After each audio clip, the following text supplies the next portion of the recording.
اینجا پرسیدند که خانه را اجاره گرفته مسجد کرده شود، حکم مسجد را میگیرد یا نه؟ نه، 100% حکم مسجد را نمیگیرد. برای چی؟ اگر خانه حولی باشد و به اجاره موقتا گرفته باشد، این یک دیگر گپ است. لیکن اگر در بین آشیانه های بلند باشد، یعنی در بالاش مثلا دور یکم گرفتن مسجد کردن، اون 10 آشیانه دیگر مردم در آن زندگی میکند مثلا، او حکم مسجد را نمیگیرد. برای چی؟ برای اینکه پیامبر صلی الله علیه و سلم گفتند که من اخذ قید شبر من الارض ظلما، کسی که یک وجب زمین رو ظلما اگر غصب کرده از همسایه یا از کسی دیگر گیرد، روز قیامت طوق او علی 7 اراضین، 7 قبط در همین زمینی که یک وجب دزدید با 7 قبطش به گردنش بار کرده میشد.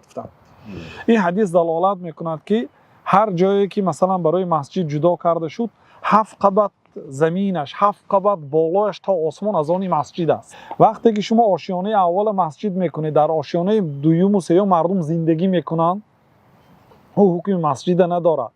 برای آنکه ولا تباشروهن وانتم عاکفون فی المساجد، الله تعالی گفت که شما وقتی که اعتکاف نشستید با همراهی زنهایتون معاشرت نکنید، حالا که شما در مسجدهای اعتکاف نشستید. گفت در دور اول در آشیانه یکم نماز میخونید، در آشیانه دوم مردم معاشرت دارند، مثلا زندگی دارد اونجاها، یا حاجت خانه دارد مثلا.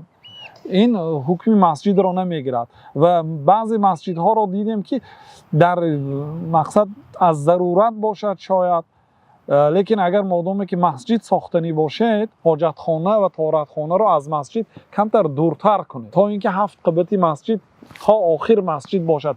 در بعضی جاها اتاق و مثلا به مکتب و دیگر چیزا کنه، اونها یعنی که به نام مسجد نیست، به نام مرکز اسلامی. چون در آشیانه دومش حتی به دیگر مردم اجاره داده شده است، به ساحه های غیر دینی مثلا.